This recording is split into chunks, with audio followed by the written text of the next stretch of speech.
Hello, welcome to the VBA ProSim head coaching orientation. In this orientation, we're going to walk potential coaches through all of the information that they need to get started coaching in the VBA.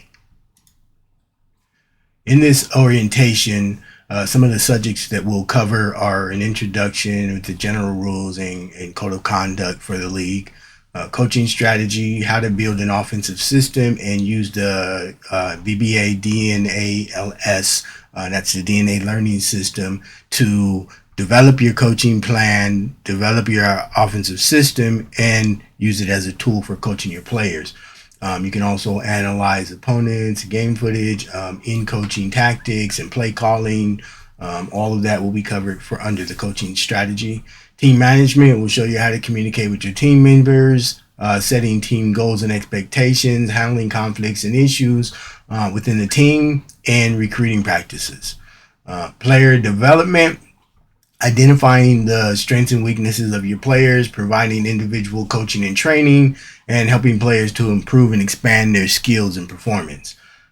Working with support staff, we'll show you how to collaborate with support staff, and that is the league support staff, which is the RPM, Renaissance Player Management, that will help you navigate free agents and anything with registration, qualification, and all of that kind of stuff. Also utilizing technology and tools to enhance coaching and your analysis of your team and your opponents. So we have some great tools that we've developed in the VBA that will help you do that. Professional development, and this is about the coaches, helping you to stay up to date with the leading coaches strategies, participating in professional development opportunities, networking with real basketball coaches. A lot of this is stuff that we'll set up that will be very closely tied to the VBA coaching certification program that we'll be launching after the first of the year. The only way to get better is through hard work. And this is a saying that comes from Coach K that, a lot of people that are familiar with Coach K have known that he says this a lot around his teams and just, in interviews and stuff like that. But in this coaching orientation, we will have a bunch of different quotes from people in the basketball world that are good things for you to take to heart and maybe some good things for you to repeat to your team. So the only way to get better is through hard work. Coaching requirements. Access to a PC is imperative if you're going to coach in this league. Now, a lot of comp teams, other kind of leagues, they just play games and then they don't really have a coach. They're playing basketball by committee, and so they don't really have the need for this. But in order to coach in this league, you need access to a PC. There are a lot of tools that are going to help make you a better coach, and you'll only be able to use those if you have access to a PC, or you'll only be able to use them to their max potential if you have access to a PC. Some stuff you can do through your phone. If you have a tablet, that's better, but a PC is actually the best route to do, especially if you're going to be hosting screen share sessions, watching film, all that kind of stuff. Particularly if you're going to be having players from both platforms. If you have players on just PlayStation, we have some tools that you can use that kind of alleviate a little bit of the need for a PC. But honestly, you need a PC. You must have access to a PC to coach in the league. Coaching will require you to host training sessions, other game stats, and general preparation for practicing games. So you need PC to do that, editing video and things like that. Leadership ability. You must have the ability to establish a system based on your style of basketball and manage a roster of players. That means you're not going to get players and then you guys all decide how to play. You have to develop your system, and then you're going to go out and recruit players to play in that system, which also means that some players that you recruit may not be able to play within your system, and that means hard decisions like cuts and stuff like that that you may have to make, benching people to pull in reserves, all that kind of decisions that you will have to make. So you have to be able to have a bit of a leadership ability so that you can be in control and in command of your team. Buying into the VBA mission, this is an absolute must. You must be aligned with the league mission to develop a more realistic style of basketball. Promote a fair and professional V-Sport league. So if you can't be down with that, it's going to be really hard for you to find a place in this league. So that is very important. General rules and conduct. So just for coaches, you just want to know, like, all of this stuff is posted on the website, and so you really just want to know inside and out what these are. You're the coach. You are the coach of your team. Your players need to play within your system, and that's just period. So you can't have, overbearing players that come to your team and tell you, "Hey, we should play like this because it better fits me," because that's not what you're doing, right? Like, you don't want to be changing your system. If anybody out there in the V-sport world is looking at you for a potential coaching position, they want to know that you've bought into your system. If you keep changing your system for every player that comes along, then how are you going to get players to buy into your system if you don't buy into your system first? So you have to remember that you're the coach, and you need to have players that play within your system. Know the website. You need to make sure that you understand the website, so when players come along, you know how to help them navigate it. You know how to have your team navigate it. You also know the information that's on the website so that you can police your players, and so that the league doesn't really have to get involved in that. The more you're able to control your players, the more actual, authority you have within your team. So that's important for you to know the website, and then know the league rules. Just have a good understanding of what the league rules are, and that is gameplay rules and code of conduct, so that you can help enforce them. So when it comes to rules, everybody in leadership has to be on one page. That's coaches, GMs, owners, the league commissioner. Everybody has to understand that we've bought into these rules. So we're not going to, any player that goes to any of those entities is not going to get any kind of a different response as far as league rules go. We all of one accord. And so in order to be of one accord with the rules, you have to know what the rules are. So definitely ensure that you know the rules. Talent wins games, but teamwork and intelligence wins championships. And that's an important thing to understand and convey to your team, because you will have players that come along that have all the talent in the world, and they feel like, hey, I got the skills, and so I should be able to do it. And I don't need you telling me what to do because I know how to play basketball. So they're right that, yes, we expect that once you get to a certain level, you have the talent to play basketball. But where coaches come in is instilling teamwork, intelligence into the talent that these players bring, because they don't know each other. They're not, they don't understand how every single other player fits into your system. And so that's really what coaches do. Coaches are like conductors at an orchestra. Conductors don't teach musicians how to play their instrument. They teach musicians how to play the song.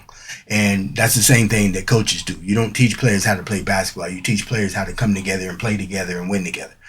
So this is a very important quote for you and for your teammates to keep in mind.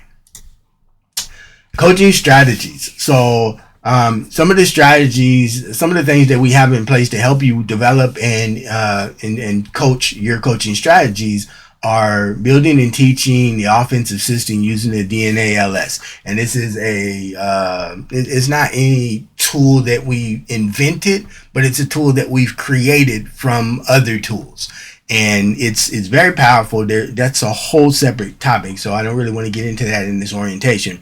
But there is a page on the website, if you go to player development section, where you can see how to set up a DNA learning system and what it's for, what it's used for. But it will help you assess players. It will help you figure out what type of a system you want to run. And then it will also show you how players fit into your system based on the builds that they have. So it's actually a really cool tool. We will do a whole separate video on that, so be on the lookout for that. But there is a web page on the website that shows you what that is. So that's one of the tools that you will use to help you promote your strategy to your team. Analyzing opponents and game footage. So this is another important thing when you step up to the pro level, which is where we're at. We're trying to be a professional league, which means that you're running a professional team. And this is how real teams get better. You get better by watching film. You get prepared for playing opponents by watching film if you have film available of your opponents, so you can find their weaknesses. It's not just about understanding what you do and then going out there and playing. And then every game you just play the same way how you play. No, you have to find angles in your opponent that you can take advantage of. You have to identify who's the weak defender on the team, who's the lead scorer on the team, who's doing the facilitating, who do we have to keep off of the boards. Like, all of this strategy goes into being elite. It's not just what you can do, it's what you can stop the other team from doing. And this is where a lot of people really do lose focus on winning, because you don't understand all of this, because most of these people are just playing in the rec and they're taking advantage of unorganized teams. But once you get into a league and you're playing organized teams who are actually preparing for games against you, this stuff all of a sudden becomes important. So starting to develop habits of doing this is actually good for you. So you definitely want to make sure that you're having film sessions showing your team and the opposing teams and even other teams around the league, and just film sessions in general, bringing on any concepts that you think are going to help your team develop into a more cohesive team, right? So again, as a coach, you're not trying to train individual players to get better. You assume that the players that you draft, that you select, that you recruit are at a certain skill level. You're just trying to teach them how to play together. In some instances, you do player development with new players that you bring in and that, but mostly you're trying to teach them how to play together. Okay, developing and running system skill drills. This is another very important aspect, and all of those words are important. System skill drill, because these are not just, you're just finding drills to run. You're trying to work on people's endurance and all that kind of stuff. There is some of that you would do in real life, but you don't have to do endurance and that type of exercises for esports, right? So what you will do is you will define your system, and then you will define drills that are specifically designed to support the features of your system. And so that's what system skill drills are. You're developing specific skills that function within the system that you are running. And so there are sometimes you can go, we'll have a whole database of these skill drills and how you run them. Most of them will involve running on the Gatorade courts. But there's these certain skill drills that you do. For instance, if your offensive system requires a lot of pick and roll, then you may do some 2-on-2 pick and roll drills. And you'll do both sides of that. You'll do pick and roll defense and pick and roll offense. So you'll actually be running two drills at the same time. So there's a lot of these that you develop, and then you incorporate these into your practice. So for a certain amount of time, you start practicing on skill drills. If your offense involves a lot of post up, then you can do some post up drills. Have your big men go 1-on-1 and just practice post moves and stuff like that. I mean, and these are, again, specific drills designed for your system. If you don't do pick and roll in your system, there's no point for you to do pick and roll skill drills.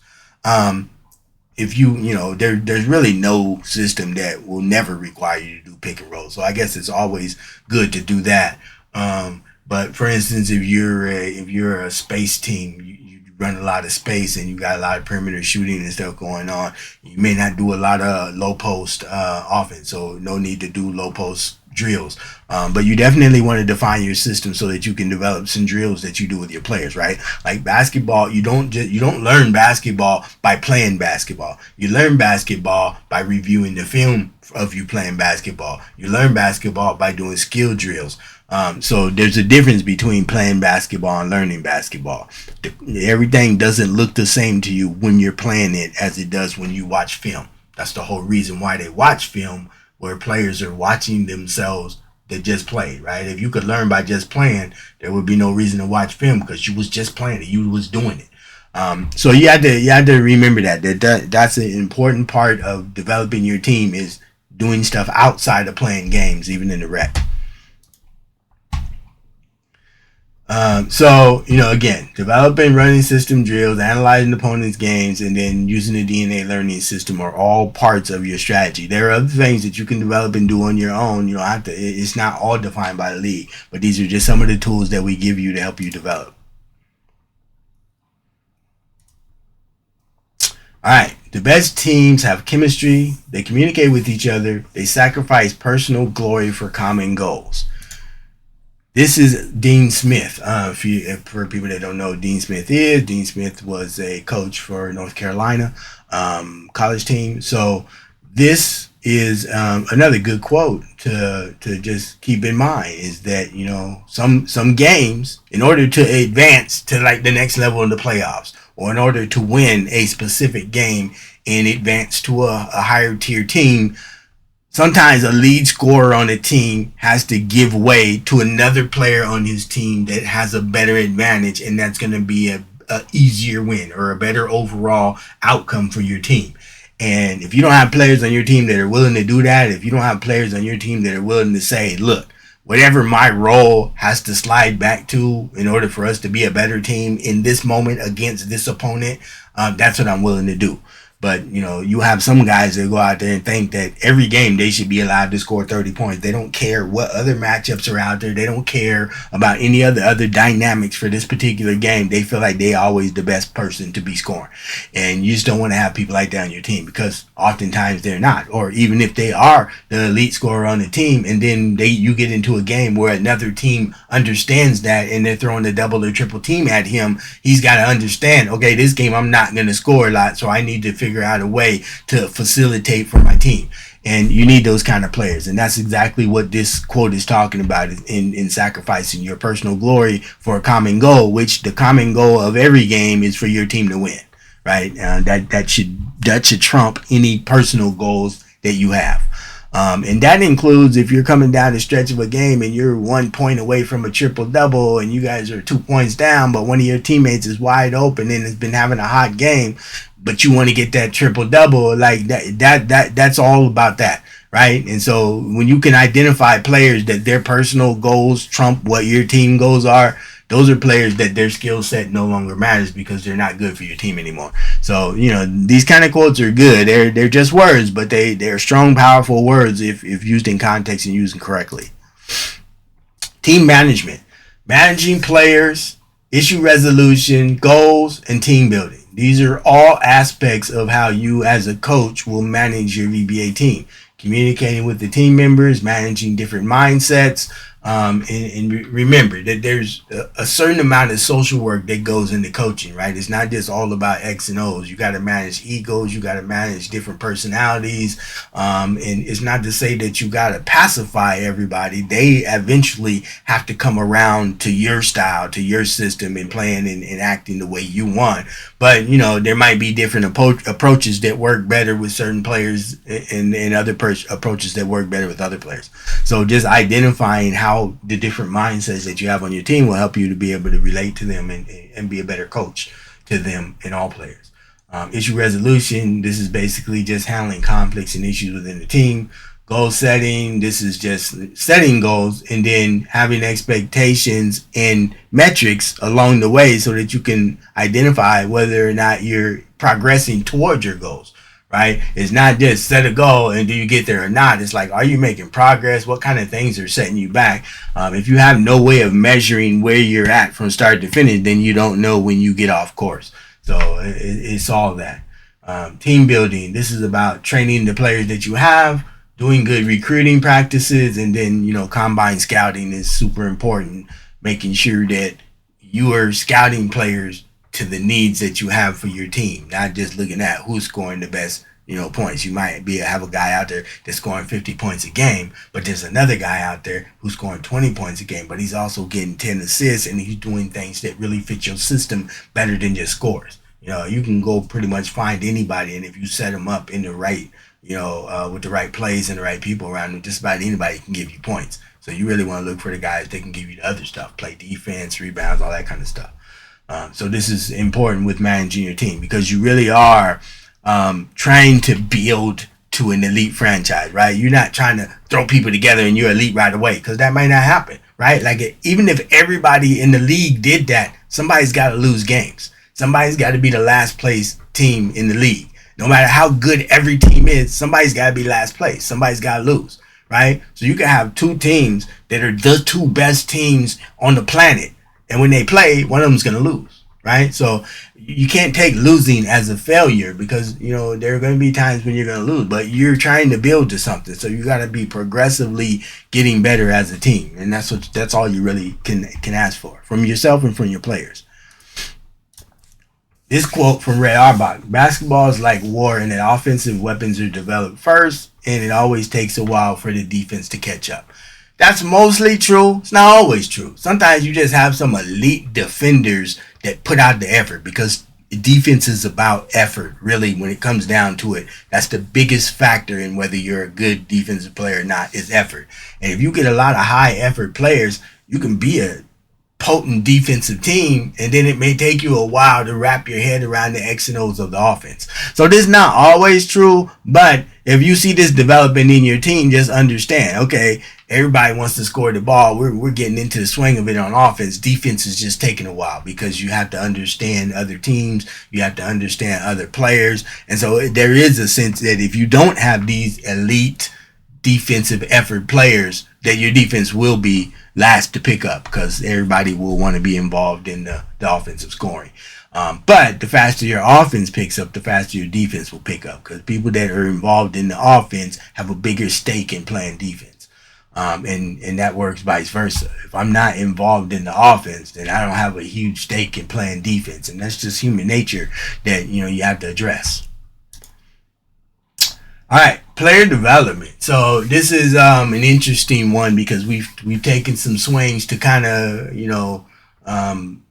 be a little bit better in this area as far as allowing players to have varying builds. The one thing that we really don't want to, and this goes for when we really get into official league play, we really don't want to go away from the size and height, right? Because one of the things that we want to do is we want to eliminate cheese builds. So we don't want a whole bunch of 6'8", 6'9" centers running around acting like centers, but really they're small forwards or power forwards, right? If you want to be an elite small forward, then play against other elite small forwards and stop trying to take advantage of a big center. Or stop trying to create a 6'9" point guard to take advantage of a point guard. If you want to be a 6'9" player with a long wingspan, be a wing, be a small forward, or a power forward. But that's one of the balance that we want to do, because ultimately in this league it comes down to basketball IQ and execution. That's what we want to focus on. We don't want to see who can build the most janky build that can take advantage of players, the build that's going to get all the best badges and all. That's not what we try to do here. They got comp leagues for that if you want to do that, or you can just go play, get you a pro-am team, put it together and go play. If you want to do that, that's fine. But we want to see if everything is on a level playing field and everybody is on equal footing. Then who's got the best stick skills? Who's got the best basketball IQ?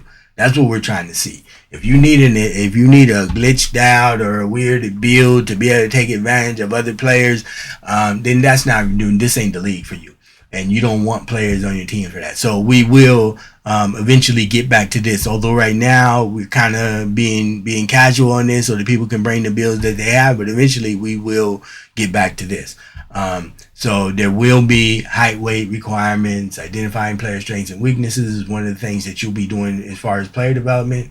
Providing individual coaching and training, and helping players to improve and expand their skills. So it's on you to identify if a player is coming to your team and they have a certain build. You can identify how much of that build are they utilizing. They might make a build that has solid defense, but they're not using it. They're not utilizing their build properly. So either you will coach them into making a build that better fits their skill set, or you'll coach them into better using the build that they have. So to make sure that everybody's getting the max potential out of whatever build they have. And a lot of this takes place like in the combine. You get people to do certain stuff to see if they're willing to do it. And if they are, then you can bring them on and coach them into doing that better. But if you see in combine that people just aren't willing to do certain things that you ask them to do, then you probably don't want to bring them on your team, because they're not going to be coachable players. So it's very important for you to be thinking about how you're going to develop your players, how you're going to develop your team. These are templates that we have created, and these are the ProSim build templates. And these are templates that are specifically curated and built for the style of play in this league. They're built for being able to play individual defense. They're built for being able to shoot and drive. They're built for just being complete all-around players. And with good stick skills and good basketball IQ, they can still be overpowering in areas. They can still be great post players. They can still be great shooters. They can still be great slashers. But they'll be doing it with IQ and good stick skills and good fundamental skills versus doing it with how heavy they can badge up their players, right? So, and these aren't builds that have to be followed exactly. They're just a baseline. So you look at this build and say, okay, I'm a point guard. This is kind of the build that I want to make. So I'll make this, and then you can adjust it a little bit to tweak, what your basketball personality is. But just in general, these are, good starting points if you want to have a good, well-rounded league build. All those park builds and them comp builds that they build in, they just won't function in the league because you need to be able to do more things. You don't need to be able to do one thing like 99. You need to be able to do a lot of things in the 80s. And that's what a good league build will have you doing. And then you'll be shooting more open shots. So you don't need as high a shot rates. You'll be driving to the basket on more open cuts. So you don't need high. So playing smart basketball really eliminates the need to have all these badges and all these super boosted attributes because you're playing good, clean basketball. And a lot of people, when you see these builds, if they overpower something, it's because they're overcompensating for a lack of IQ. That's just say what it is, right? So just so you know that. And in league build, you're going to need to be a more well-rounded player because it's just going to be different. So these are builds, and if you go, there's a link here. You can go to the website. You can see these league builds, and there's a bigger version of them on the website, so you can actually create this league build template, and then you can go and change it up a little bit if you want to, or play with it as is. These are really good builds anyway. So if you go look at them and you go play with them, you'll see for the position. And again, these are not for playing 5-out comp style basketball. These are for if your team is running a triangle offense or you're running a 7-second offense. These are builds that will fit into all of these different real NBA systems, and they'll actually be quite functional. So, you just will have to develop stick skills. This is where your coach can come in, or this is where you as the coach will come in, and you'll be able to help players kind of play to these builds and develop these skills that they didn't have. You look at their build is heavy shooting and is really low on driving and is low on defense. Then you just show them how to adjust their game to play with the build that's got a little bit more slashing ability, right? You can't just sit in the corner all day. When the lane opens up, cut to the basket, get you some easy points, that kind of stuff. And, that's just high percentage winning basketball.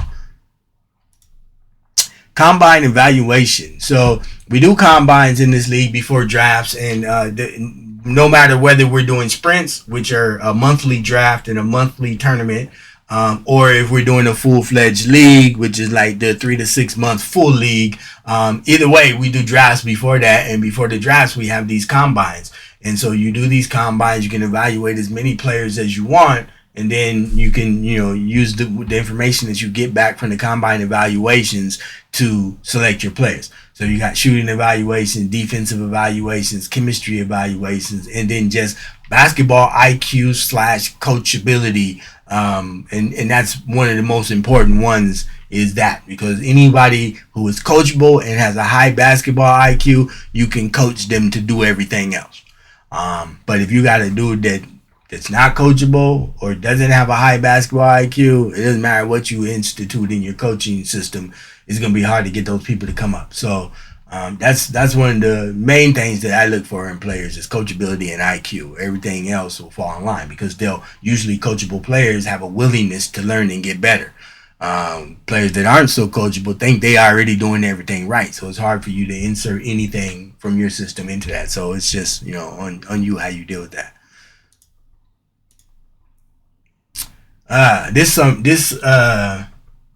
This quote is from Pat Summitt, which is actually a good one. Accountability is essential to personal growth as well as team growth. You can improve if you were never wrong. You cannot improve if you were never wrong. If you don't admit to a mistake and take responsibility for it, you're bound to make the same mistake again. And so this kind of goes back to what I was talking about with that player who thinks that they're already good at everything. If you already think that you're good at everything and you don't think that there's anything you can improve in, then you're not really going to be open to being coached. You're not going to listen to anything. You're not going to listen to anybody because you already think everything that you're doing wrong. You should be able to come out of every game, no matter how good you played, and find something that you're doing wrong. One of the things I do with my team is I always, after each game, or maybe not after each game, but when we have our next practice, I'll pull my players and I'll say, look, tell me one thing that you didn't do well and one thing that one of your teammates did do well. So that way you get people to take accountability for something that they need to improve, and you also get them to give praise to another teammate. And so it's not just you just tell them what'd you do wrong. No, they actually hearing something good from another teammate versus from your coach is actually a little bit more powerful, I think, because these are the guys that you're out there playing with, and he likes how you did that. So that's going to give you a positive reinforcement to continue doing that. But at the same time, you taking accountability for something that you did wrong. So that's one of the things that I like to ask my players is, give me that after each game or in our next practice. Tell me from this last week of games, what do you think you can improve on, and what is something that your teammates did well? So this is actually a good quote on taking accountability, right? Because that's the only way you begin to grow, and the only way you can get better at something is to admit to yourself. Whether you say it out loud or not is irrelevant, but you have to at least admit to yourself that you're not that good at something, so I need to get better. That's how you. Otherwise, you don't have a value in it. Even if you do a workout or a drill or something like that, you don't really have a value in it if you think you're already good at it. If you know that you need to get better at that, then you're going to go focus a little bit more. So this is probably an important one to beat into the heads of your players, is to be saying this on a regular basis so that they understand that. RPM. So this is support staff that will help you in getting what anything that you need as far as player wise. You got players that aren't eligible and stuff. So player assistance, combine scheduling. If you want to schedule specific workouts with players and you're having a hard time getting in touch with them, you can go through RPM for that. Reactivation, eligibility assistance, brand and social media evaluations, all that stuff you can have RPM help you with. And you can kind of get a good inside scoop on some of this stuff. Coaching tools. So some of the coaching tools that we have available for you that are on the website. There's a link you can see on the website if you go to I think it's in other stuff, and it's VBA University, and then there's a coaching toolbox. And in there is a link to some of these apps and websites that you can use. So VBA Discord is one of the ones, which is what we're doing right here. You can hold live sessions where you can watch game field. You can use the sports board tool via screen share to get all your players together. And the Discord one is actually really important. If you have players from multiple consoles, if you have Xbox players and PlayStation players where you can't just get into a PlayStation party and do that, this actually is a good way. Get on Discord, you can have all your players join, and you can do a walkthrough. If you only have PlayStation players, you can kind of do this same thing just by creating a party and doing share screen on PlayStation. So I mean, that's a coaching decision that you make. If you just prefer the ease of use of those tools, you could just draft PlayStation players. But if there's any good Xbox players, and I know cross-platform people don't think anybody from another platform is good, but I'm here to tell you that that's not true. So if you want to get a good player that you find that's on Xbox, you're going to have to make sure that your tools are scoped out to support that. So Discord is a good alternative for doing that. Then you have the Wix group. So each team will have a Wix group, and that's one way that you can give out information, not just to your team, but if you want to reach out to the league in general, you want to alternate on your team, you're looking for a power forward to be a first or second alternate on your team, you can go on there, use the Wix forms to post that to all the players that are signed up in the VBA community. So that's a good tool to use. Sportsboard is a great tool to use. I actually won't go into this. We're going to do a separate video on this as well. But basically, it's a telestrator tool that you can go on. You can actually draw plays, move X and O's around the court, and then you can do like stop motion plays, so that it's like a 6-step stop motion if you want to walk people through certain plays. You can do defense, offense, and it's just a way of drawing X and O's. It's actually a really great software. It also has a video playback feature where you can bring a video into it, play the video back, and then you can draw on top of the video with the drawing tools as well, so that you can point out certain stuff. It's actually a really cool tool. You should look into that. It's only a Windows install, so you have to have a Windows-based PC in order to use this. There's no mobile app or Mac app for this. It's Windows-based only. So, but it's a great tool, and it's free. So you can download that and use that. Then you also have the video app. It's called Vital app. I think it's Vital app. And it's good for downloading videos, any kind of videos. As long as you have a web link for where the video is, that's from YouTube, Twitch, Twitter, anywhere you can find the video on the internet, copy the link, paste it in here, and it'll allow you to download that locally to your system so that you don't have to stream it somewhere. If you want to chop it up or you want to, break it into parts so that you can show pieces of it to your team, this is a good way to download that and do that. All of these are located in the tools. If you have questions about them or where they're at, you can always ping me and ask that. Okay, league schedule. So, and again, your schedule can vary. You're the coach, so you can kind of set it up how you want to. But this is a schedule that we found is a good starting point for you, and that is 2 practices a week.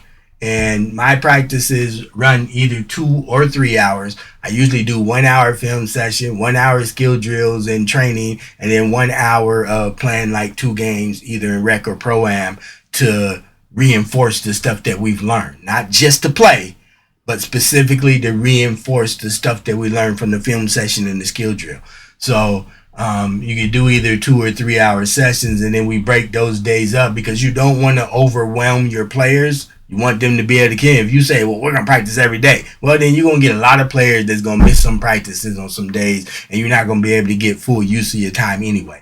So try to break it out into a couple.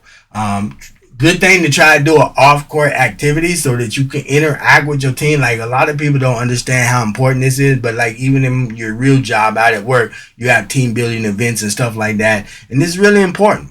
Find a free game, or just, it don't even got to be a game. It could be just an activity. Y'all can just get together in the chat and talk about stuff or whatever.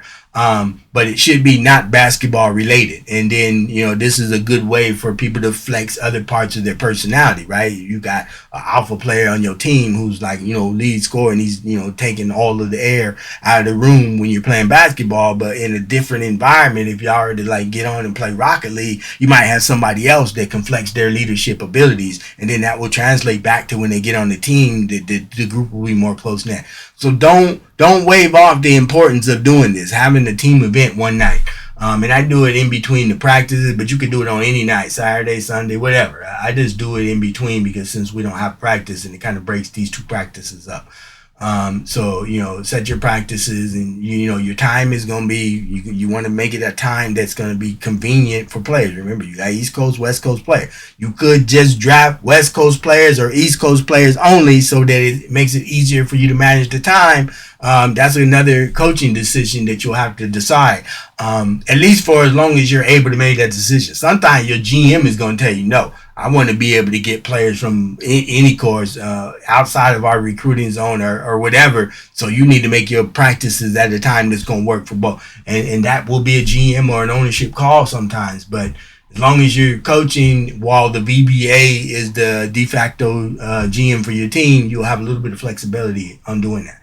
Saturday is game day, 10 a.m. to 2 p.m. Pacific time. That is not negotiable. Everybody's got to do that. We will try to have some makeup since we do team practices on Tuesdays and Thursdays, and you're going to have an expectation that your players are available. If for whatever reason some games can't be played on Saturday, we can do some makeup nights on these nights that your team would be practicing anyway.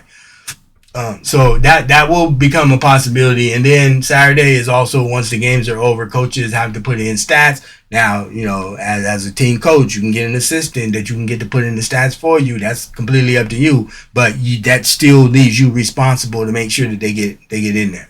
And then if there is a coaches meeting that needs to happen, usually it's just a brief 15, 20-minute meeting. If there's any issues to discuss, it could go a little bit longer.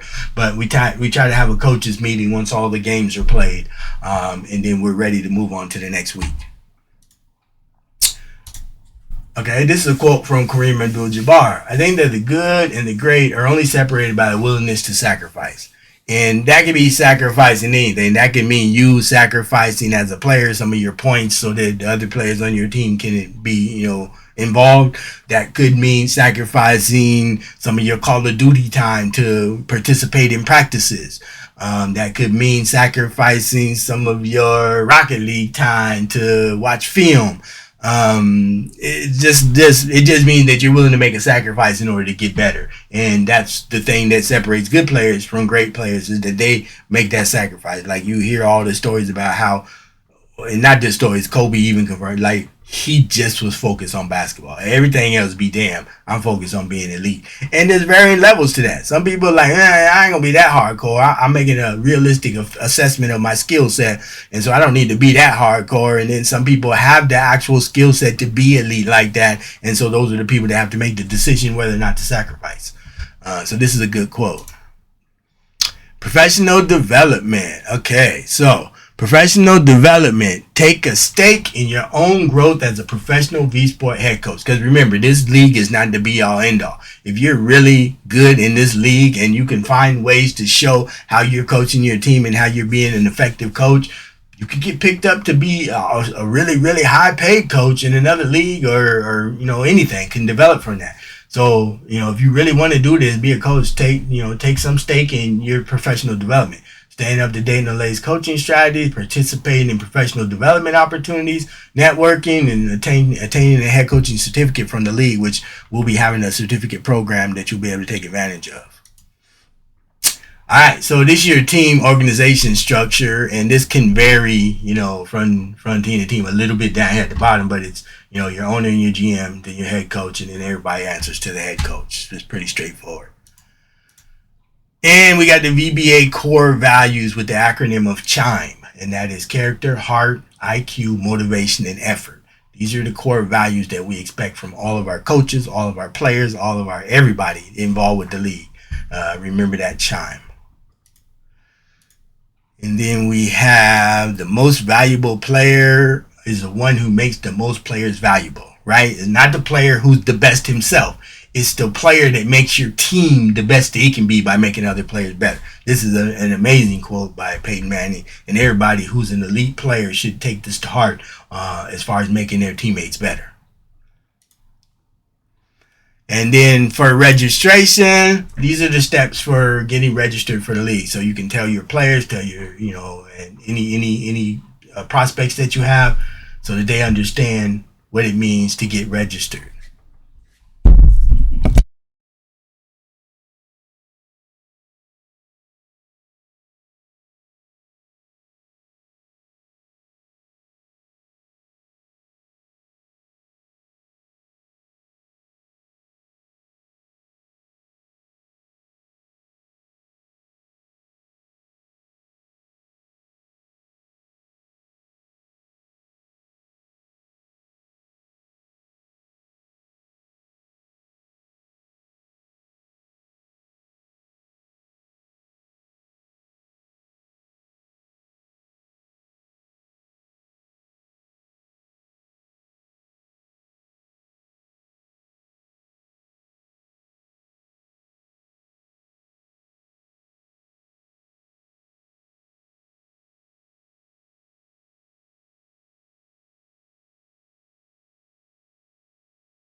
Okay, so hopefully everybody took some time to write that down, take notes, or whatever you need to do, so that you understand what all of these registration process steps are.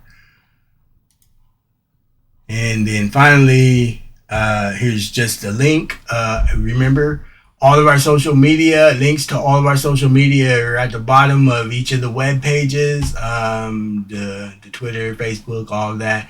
Just go to VBALeague.com, and at the bottom of the page, you'll have all of the social media links. So make sure that you follow all of our social media, so that you will be notified about all of the events and stuff that we have going on. And then this is the link to join the Discord. If you need a link to get onto the Discord, VBA Discord is there. So that's it for the coaches orientation. If you have any questions or comments, please directly DM either Jack Move, or you can go through the support portal on the web page in the About section. There is a support portal. There's also a support channel on the Discord. So there are a lot of ways to get in touch with us, to get in contact with us. And so, if you're interested in being a coach, let us know. We'll see. So one other thing I may mention is that for coaches, We typically want to kind of match a coach up with a franchise that's close to where they live, preferably within the state and as close to the city as possible. Um, we can make some minor exceptions to that, but by and large, that's the rule that we want to do. So if you live in California, particularly if you live in Southern California, we will want to get you in and coaching one of the Southern California teams. You can go to the website and go to the Pro-Am Association section. Well, it's not Pro-Am Association anymore. It's ProSim League. Go to the ProSim League page, and then there's a map of the whole United States and then the teams. So you can see what the closest team is to where you live.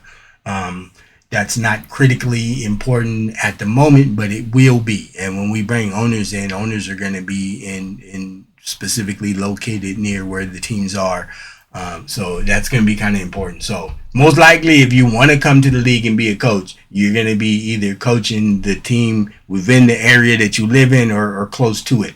And if any team that's reasonably close to you is already filled with coaches, then you may not be able to get a coaching opportunity. So it really is kind of going to be on a first come, first served basis as far as the team that's closest to where you actually live. So just keep that in mind when you're deciding if you want to be coaching this league or not. So, okay, any further questions, please feel free to contact us. Thanks.